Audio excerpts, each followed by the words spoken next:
Have you ever wondered who actually mapped India before GPS, before Google Maps, before smartphones in 1995, long before anyone even saw the value in location data? Rakesh and Rashmi Verma started building India's digital map from the ground up. No venture capital, satellite access. They drove, walked and logged street by street data, eventually mapping over 3 million square kilometers. Their early clients were the Indian Navy, Coca-Cola, Qualcomm, all looking for better navigation planning and logistics. Today, their company Mapma India powers in-car navigation for some of the world's biggest automakers and even collaborates with ISRO. So let's go across to our guest this morning. How do you map an entire country before the internet, before GPS, before investors were even interested? We asked the man who started it all, Mr. Rakesh Verma. Mr. Verma, thank you so much for being with us. You've often said mapping wasn't just a product, it became your family's life work. What made you believe in this idea when India didn't even have GPS back then? Well, India didn't have GPS. Let me share with the people who are going to watch this show how the idea came. We came back from the US in the early 90s, and in 1995, we got the idea that location will play a very important role in the lives of the consumers or government or the businesses, to the extent that 80% of any data will have a location component.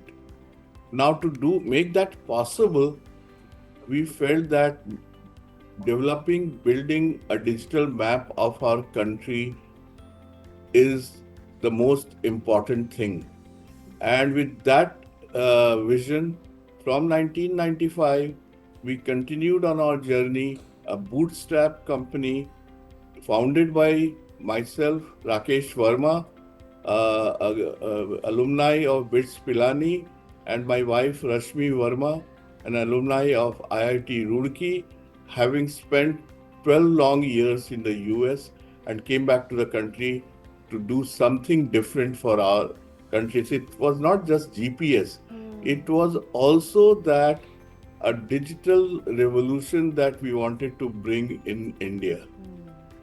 You wanted to take the India story forward. Let's go back to the 90s then, Mr. Rakesh. India didn't even have GPS. What made you place a bet on digital mapping to this extent? No one was even thinking about it back then. You and your wife, successful professionals in US, like you said.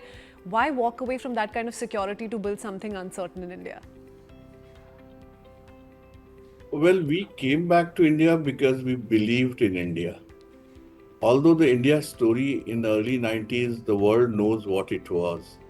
But when when your conscience says that you want to do something for your country, then probably it overrides all other ambitions and aspirations, like we were making good money, well placed in the US.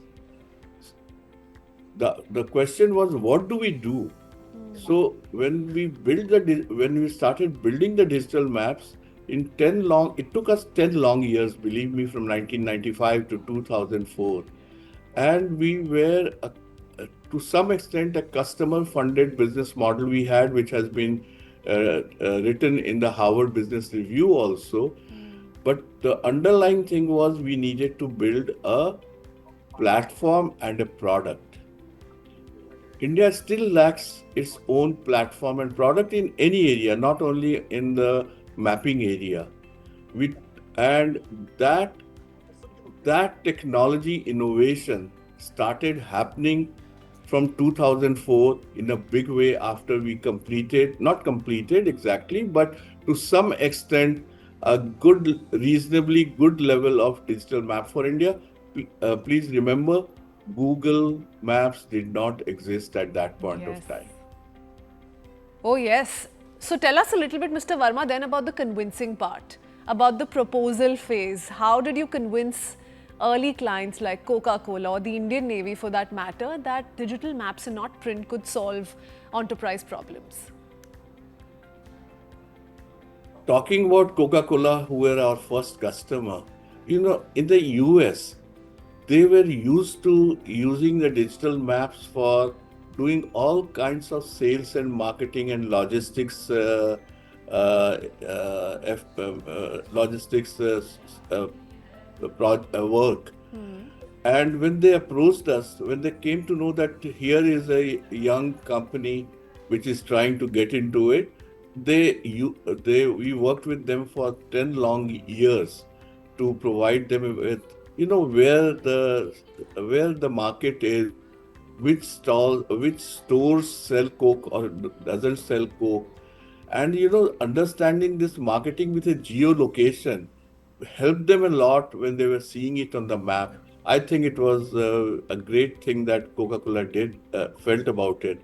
Coming to Indian Navy, same thing about the movement of the naval ships around in the sea, and understanding building a dashboard. See, internet had arrived, had not arrived, had arrived in some ways or the other, but both of these cases were more of a desktop solution rather than an internet-based solution. Internet-based solutions we started from 2004 when we built the platform on the cloud. Internet had come in very little ways. But Mr. Verma, you predicted that 80% of all data will have a location component. How did you arrive at that number, that conclusion back then when the world wasn't even using smartphones? See, 80% is a placeholder. The concept or thinking was that majority of any data will happen. Today, I can safely say that 80% of any data has it. Okay, whether it is, I mean, you name any vertical, any industry, government, wherever, consumers. How did we? Smartphones were not there. Internet had arrived in early 2000, right?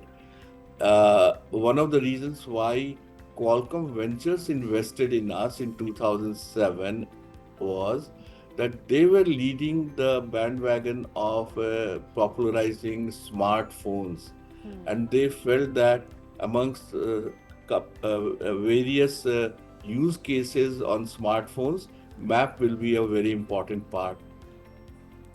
Mr. Verma, I'm going to leave you with this one last question. If you were starting Map My India today, so we essentially have fast forwarded from the 90s to 2025, what would worry you more, Chinese data apps or Silicon Valley giants? If I have to do it today, I will again think of doing something which is not a copycat. Do something, if something clicks in our mind, we will do it. And so again, take a different path. Didn't we take a path when Google came in on board in 2008 with smartphones and literally kicked us out of the smartphone market? We took a different approach. We took the approach of going through all the automotive OEMs and the enterprises. So, you have to build a business model while you think of building any product. And today there are hundreds of successful Indian entrepreneurs in different areas. And kudos to all of them.